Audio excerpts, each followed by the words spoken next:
మరి ఎందుకనో ఏంటో కారణం తెలియదు కానండి, పవన్ కళ్యాణ్ గారు అయితే కనుక వాళ్ళ పార్టీ నాయకులకి ఒక విజ్ఞప్తి అయితే చేస్తున్నారంట. సీరియస్గా అనుకోవచ్చు, లేదా ఎలాగైనా తీసుకోవచ్చు, కానీ పవన్ కళ్యాణ్ గారు ఒక విజ్ఞప్తి చేస్తున్నారు.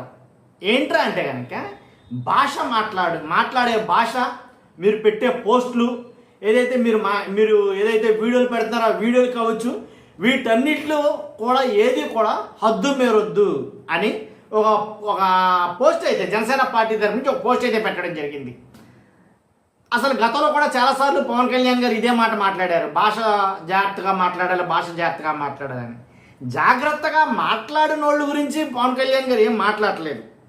అంటే పవన్ కళ్యాణ్ గారు భాష సరిగా చూసుకోండి, మీరు పెట్టే పోస్టులు సరిగా చూసుకోండి, మీరు పెట్టే వీడియోలు సరిగా చూసుకోండి అని చెప్తున్నారు. మంచిది, దానికి వెల్కమ్ చెప్పాలి. కానీ ఇక్కడ నాది చిన్న రిక్వెస్ట్ ఏంటంటే, మాట్లాడిన వాళ్ళ గురించి అర్థమవుతుందా మీకు? నేను మాట్లాడేశారు ఆల్రెడీ, లేదు మాట్లాడారు, రేపు ఒకళ్ళు మాట్లాడతారో, ఆ మాట్లాడిన వాళ్ళ గురించి ఎందుకని పవన్ కళ్యాణ్ గారు మాట్లాడరు? అలా మాట్లాడిన వాళ్ళు ఎవరు ఉన్నారా గతంలో? అదేనండి, బూతులు తిట్టిన వాళ్ళు ఎవరు ఉన్నారా జనసేనలో? బూతులు దాని అర్థం ఇదే కదా. పవన్ కళ్యాణ్ గారు చెప్తున్న విజ్ఞప్తి నేను అది చదువుతాను. ఒకసారి రాష్ట్ర ప్రజలందరికీ వాస్తవాలు తెలియాలండి. ప్రజలందరికీ వాస్తవాలు తెలియాలంటే మీ బాధ్యతగా మీరు లైక్ చేయండి. మీరు లైక్ చేస్తే ఎక్కువ మందికి ఇన్ఫర్మేషన్ షేర్ అవుతుంది. కొత్తగా మన ఛానల్ చూస్తే పక్కాగా సబ్స్క్రైబ్ చేయండి. మీ అమూల్యమైన అభిప్రాయాన్ని కామెంట్ రూపంలో తెలియజేయండి. పవన్ కళ్యాణ్ గారి ఏదైతే Janasena party official Twitter page ఉందో దాంట్లోంచి అఫీషియల్గా ఒక నోట్ అయితే వచ్చింది. ఏం చెప్పమంటారా? జనసేన పార్టీ నాయకులకు, శ్రేణులకు విజ్ఞప్తి. సోషల్ మీడియా వేదికగా విభిన్నమైన విషయాల పట్ల మాట్లాడే సమయంలో, పోస్టులు చేసేటప్పుడు జనసేన పార్టీ నాయకులు, జన సైనికులు, వీర మహిళలు తగు జాగ్రత్తలు తీసుకోవాలని, వాడే భాష భావ వ్యక్తీకరణ విషయంలో పరిధి దాటొద్దని పార్టీ అధ్యక్షులు శ్రీ పవన్ కళ్యాణ్ గారు దిశానిర్దేశం చేశారు. ఇక్కడికి క్లియర్ కదండి మీకు. అనవసర విషయాలపై ఇష్టానుసారం భాషను ఉపయోగించి మాట్లాడటం సరికాదని స్పష్టం చేశారు. ప్రసార మాధ్యమాలు, సోషల్ మీడియాలో మాట్లాడే సమయంలో జనసేన నాయకులు, జన సైనికులు, వీర మహిళలు ఖచ్చితంగా పార్టీ నిర్దేశించిన మార్గదర్శకాలను పాటించాలి. ఇక్కడ వరకు క్లియర్ కదా. వ్యక్తిగత విషయాలు కావచ్చు, వ్యక్తిగత దోషాల జోలికి వెళ్ళొద్దు. పార్టీల సిద్ధాంతాలు, మార్గదర్శకాలకు అనుగుణంగా స్పందించాలి. ఏదైనా విషయం మీద మాట్లాడే సమయంలో ఆవేశాలకు లోను కావద్దు. అసభ్య పదజాలాన్ని వాడవద్దు. మహిళలను గౌరవించి మాట్లాడాలి. పార్టీ అంతర్గత అంశాల పట్ల సోషల్ మీడియా వేదికగా ఇష్టానుసారం మాట్లాడరాదు. పార్టీ భావజాలాన్ని కించపరిచేలా మాట్లాడే వారిని పార్టీ ఉపేక్షించదు. పార్టీ క్రమశిక్షణకి విఘాతం కలిగించేలా, జన సైనికులను రెచ్చగొట్టేలా వ్యాఖ్యలు చేసే వారిపై జాగ్రత్తగా ఉండండి. వారి ప్రలోభానికి లోను కావద్దు. కూటమి ప్రభుత్వ స్ఫూర్తిని నిలబెట్టేలా మాట్లాడాలి. రాజకీయ శత్రువులు సోషల్ మీడియా ప్రచార వలలో పడవద్దు. పార్టీల అంతర్గత విభేదాలు సృష్టించే కుట్రలను తిప్పికొట్టాలి. పార్టీ అభ్యున్నతి, పార్టీ కోసం కష్టించి పనిచేసే జన సైనికులు, వీర మహిళల సంక్షేమం ఎల్లప్పుడూ అధ్యక్షుల వారి దృష్టిలో ఉంటుంది. సోషల్ మీడియాలో రకరకాల విష ప్రచారాలను తిప్పికొట్టండి.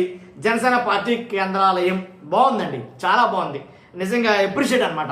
ఎంత బాగుందంటే ఇలా ఉంటే బాగుంటుంది, కానీ ఇలా జరగట్లేదు కదా గ్రౌండ్లో. నేను అనేది అది. పార్టీ ఆఫీస్ నుంచి పవన్ కళ్యాణ్ గారు ఒక స్టేట్మెంట్ ఇవ్వడానికి చాలా అందంగా, చాలా బాగుంటుంది చూడడానికి. ఇదంతా పార్టీ నుంచి ఇచ్చే ఒక నోటు నేను చదవడానికి, మీరు వినడానికి చాలా అందంగా ఉంటుంది.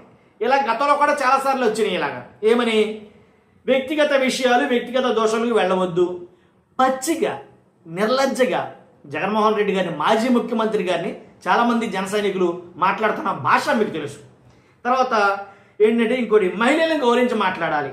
అరవ శ్రీధర్ ఏం జరిగిందండి ఆయన విషయం? ఒక మహిళను ఉద్దేశించి మహాదారుణంగా ఏం చేశారో తెలుసు. తర్వాత పంతం నానాజీ గారు, ఎమ్మెల్యే గారు, రోడ్డు మీద మహిళని కర్రబెట్టి కొడితే మాట్లాడకూడని మాటలని మాట్లాడాడు మహిళ విషయంలో ఆయన. తర్వాత అదే పంతం నానాజీ గారు పచ్చి బూతులతోటి మాజీ ముఖ్యమంత్రి గారిని మాట్లాడారు. మరి ఇలా మాట్లాడిన వాళ్ళ గురించి ఏం మాట్లాడతారు? నాకు అది అర్థం కాల. మీకు అర్థమైంది అనుకోండి ఇప్పుడు క్లియర్గా. కాబట్టి మాట్లాడొద్దు అని అంటున్నారు. ఎప్పటికప్పుడు మాట్లాడొద్దు అని అంటున్నారు, కరెక్టే. కానీ ఇప్పుడు వరకు ఎప్పటికప్పుడు మాట్లాడుతున్నారు, మరలా వాళ్ళ గురించి మాట్లాడట్లేదు. మరలా రేపు ఎవరో అంటారు, ఇలాంటి పంతం నానాజీ ఇలాంటి వాళ్ళు ఇంకొకళ్ళు ఎవరో మాట్లాడతారు, మళ్ళీ బూతులు తిడతారు, వాళ్ళ గురించి మళ్ళీ మాట్లాడరు. ఎందుకని?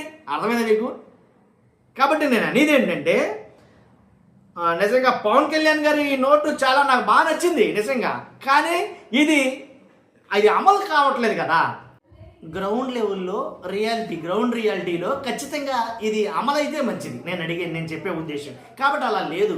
బూతులు తిడుతున్నారు జనసేన నాయకులు, తర్వాత వరిష్ట సంఘాలు మాట్లాడుతున్నారు, కానీ ఇవన్నీ మామూలుగా జరుగుతున్నాయి. మళ్ళీ ఈ పోస్టులు కూడా మామూలుగా జరుగుతున్నాయి. అది నేను చెప్పాలనుకుంది. మీకు అర్థమైంది అనుకుంటున్నాను.